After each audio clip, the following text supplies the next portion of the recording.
गणनायकाय गणदैवताय गणाध्यक्षाय धीमहि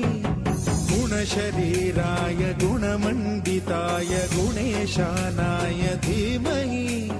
गुणातीताय गुणाधीशाय गुणप्रविष्टाय धीमहि एकदन्ताय वक्रतुण्डाय गौरीतनयाय धीमहि गजेशानाय भालचन्द्राय श्रीगणेशाय धीमहि एकदन्ताय वक्रतुण्डाय गौरीतनयाय धीमहि गजेशानाय भालचन्द्राय श्रीगणेशाय धीमहि गानचतुराय गानप्राणाय गानान्तरात्मने गानोत्सुकाय गानमत्ताय गानोत्सुकमनसे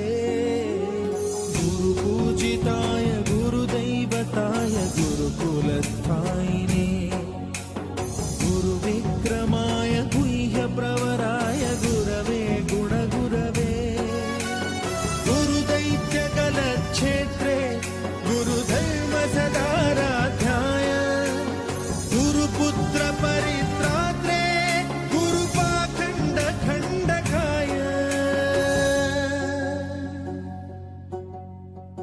गीतसाराय गीततत्त्वाय गीतगोत्राय धीमहि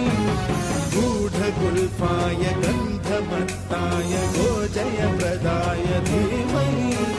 गुणातीताय गुणाधीशाय गुणप्रविष्टाय धीमहि एकदन्ताय वक्रतुण्डाय गौरीतनयाय धीमहि गजेशानाय भालचन्द्राय श्रीगणेशाय धीमहि